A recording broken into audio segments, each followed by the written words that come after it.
Bom dia, a paz do Senhor a todos. Estou aqui mais uma vez, passando aqui, para deixar uma palavra para a nossa meditação, que está em 1 Reis, no capítulo 17, a partir do versículo 8, que diz assim: Então veio a ele a palavra do Senhor, dizendo: Levanta-te e vai a Sarepta, que é de Sidom, e habita ali.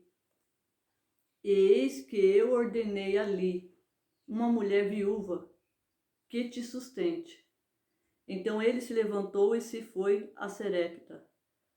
E chegando à porta da cidade, eis que estava ali uma mulher viúva apanhando lenha. E ele a chamou e lhe disse: Traze-me, peço-te, num vaso um pouco de água que beba.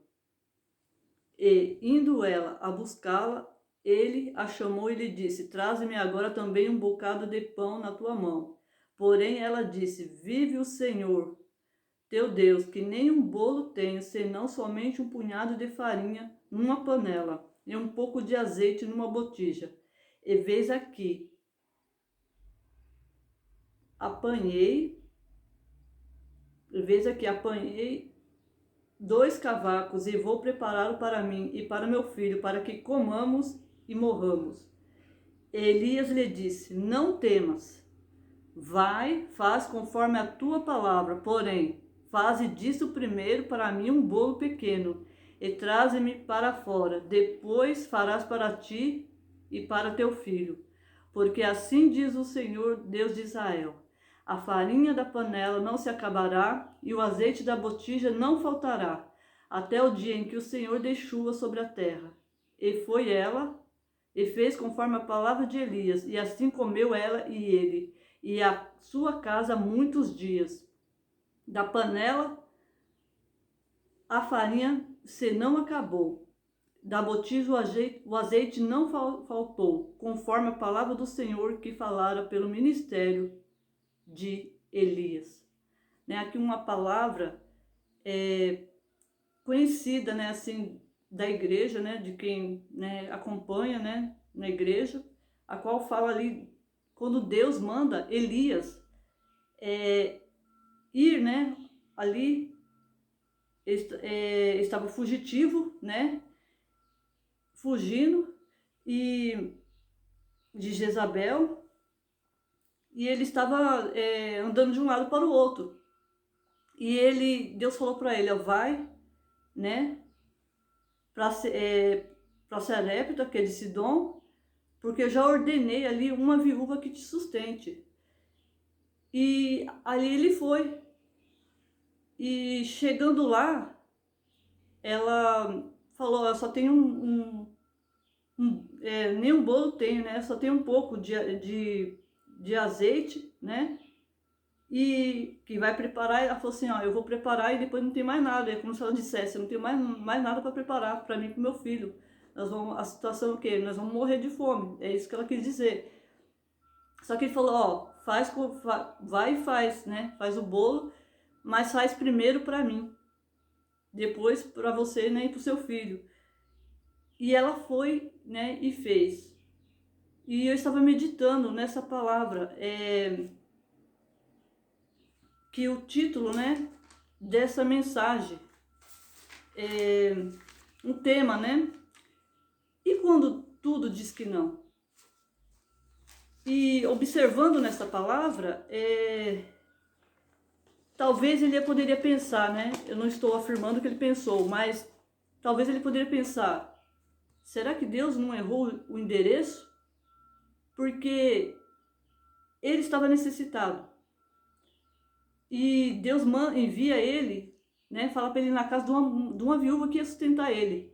E chegando lá, a viúva estava precisando também. Ela estava necessitada. Então, se for olhar pelo nosso olhar humano, foge da lógica, Não tem lógica uma pessoa que está, como é que se vai comer e está falando: é só isso que eu tenho. Meu filho, vai comer e nós vamos morrer, Porque não tem mais nada. E então foge da lógica. Como que Deus me mandou uma mulher que está precisando também, E ele não questionou, ele não pensou dessa forma, né? Mas, de repente, né, se isso acontecesse com a gente, Deus, né, fala assim, ó, vai na casa de tal pessoa, que tal pessoa vai te ajudar. Aí você chega na casa da pessoa, a pessoa tá precisando mais do que você. Aí você fala, não tô entendendo, mas Deus tocou no meu coração que era aqui que eu tinha que vir, né? Mas aí é que foge, né? O trabalhar de Deus não é como o homem, como a mulher, né, pensa. Porque se nós fosse olhar pela lógica, Deus poderia ter enviado ele na casa de uma viúva rica, de uma mulher rica, né, que ia ter como ajudar ele, né, falar, não, ó, tá aqui no prato de comida, tá aqui o pão, tá, né, o que ele precisasse. Mas não, Deus enviou na casa de uma viúva que estava praticamente necessitada, até de repente mais do que ele, ou, né, do mesmo jeito, na mesma situação, né? E o que, né? Mas quando Deus ordena, né? Deus, ele não erra o endereço. Ele tem o endereço certo. Era aquele endereço daquela viúva que estava precisando, que Deus ia dar vitória para Elias. Mas como assim? Ela também estava necessitada. Mas era na casa dela que Deus queria operar o milagre. Era na casa daquela viúva que estava precisando, que Elias tinha que ir, porque é lá, que é através da vida de Elias, que Deus ia operar o milagre. Né? Então, às vezes a gente não entende a forma que Deus trabalha em nossa vida. Né? Às vezes nós estamos passando por um período de necessidade, um período, né, de luta, e Deus quer que a gente ora, né? Às vezes para ajudar uma pessoa, quer que a gente ajuda alguém. Aí a gente pensa, mas eu estou precisando de oração, eu estou precisando de uma palavra, e a pessoa, né, está pedindo ajuda, ou de repente, né, é dada a oportunidade, aí a gente fala assim, mas o que eu vou pregar? O que eu vou falar? Eu estou precisando de ouvir. Não sabendo a gente que quando, né, nós pregamos a palavra, quando, né, o servo do Senhor, a serva do Senhor prega a palavra, ela está pregando para si também.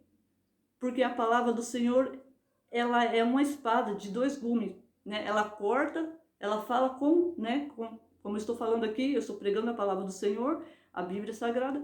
Eu estou falando, a palavra fala com vocês, que estão me ouvindo, que está chegando, né, ao alcance dessa palavra, e fala também comigo, né? Ela é, como é que se diz? É uma espada, como se fosse uma espada de dois gumes, né? Então, Deus, ele tem as maneiras dele trabalhar. Então, ali, aquela viúva, ela fez conforme, né, o Elias falou para ela fazer.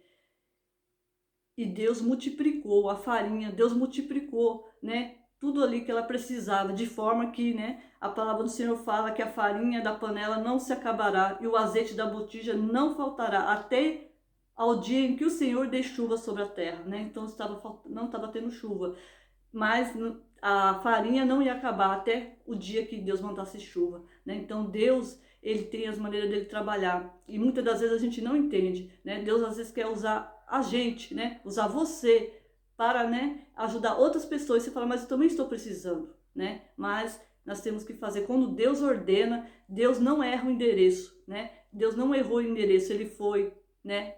Ele foi abençoado, ele foi até a viúva, e a viúva também foi abençoada através da vida de Elias. Deus operou o milagre, né? Ela obedeceu, ela não ficou também ali, também questionando se não vou fazer, né? Primeiro para ele, depois para mim. Ela poderia pensar, mas como que pode, né? Ele quer que faz primeiro para ele, depois para mim e para o meu filho, mas tem pouco. Mas Deus multiplicou, Deus fez o milagre da multiplicação, né? Então, na sua vida, na minha vida, nós passamos por um momento difícil, mas Deus tem poder de multiplicar aquilo que nós precisamos. Quando nós abrimos a nossa mão para ajudar, quando nós, né, não, como é que se diz, rejeitamos, não assim, como é que fala, nós damos ouvido àquilo que Deus quer que nós fazemos. O Senhor, ele entra com a providência, o Senhor abençoa, não só aqueles que estão nos ouvindo, mas também nos abençoa, porque Deus, ele sabe, né, como dar vitória. Deus não erra o endereço, né? O homem, né, às vezes, se for algo da carne, se for o homem, a mulher que mandar, você vai chegar no lugar e vai ficar decepcionado, nada vai acontecer. Mas quando Deus quer operar, não existe circunstância, né? Deus, ele opera. né? Porque às vezes a gente olha a circunstância, você, mas a circunstância está dizendo que não. A circunstância daquela mulher está dizendo que ela não pode ajudar Elias, que ela não pode fazer primeiro para ele, ela tem que fazer primeiro para ela e para o filho dela. A circunstância está dizendo que ela vai fazer para ela e para o filho dela e ela vai morrer, não tem mais nada para se alimentar. Mas quando tudo diz que não, né? É neste momento que Deus opera um milagre, né? Então, se você está precisando de algo, se você, né, está ajudando alguém, está falando, mas eu estou precisando de ser ajudado, né? Alguém está precisando da sua ajuda, talvez não seja nem comida, seja de uma palavra, né? Porque a palavra de Deus, ela é um alimento espiritual para a nossa alma, né? Porque o nosso corpo precisa do arroz, do feijão, do pão, da água, mas a nossa alma, ela precisa deste alimento que é a palavra de Deus. É ela que nos alimenta, é ela que me alimenta, né? Porque a nossa alma, ela alimenta das coisas espirituais. E a Bíblia Sagrada é a palavra de Deus, né? Então, até aqui o Senhor tem me ajudado, né? Tem me dado vitória. E eu creio que aonde essa palavra chegar, que não é a minha palavra, é a palavra de Deus, ela vai surgir efeito na sua vida, né? Ela vai te dar uma direção, ela vai te, né, dar uma palavra, né? Que quando tudo diz que não, Deus, ele tem poder de operar um milagre, né? Deus faz o impossível, Deus, né, multiplica o pouquinho, né? Então, fica, né, com essa palavra para a sua meditação, para a sua reflexão, né? Eu agradeço, né, a todos, né, que se inscreveram aqui, que estão, né, me acompanhando, né? Eu tenho prazer, né, de estar transmitindo a Bíblia Sagrada. Não estou transmitindo por dinheiro, não, por interesse material, não, porque eu sei que o maior valor é o espiritual, né? É esse alimento chegar até a tua casa através da minha vida, né? Deus pode alimentar a sua alma, Deus pode te dar a direção, né? Através da palavra de Deus, né? Eu agradeço a todos, fiquem todos com Deus.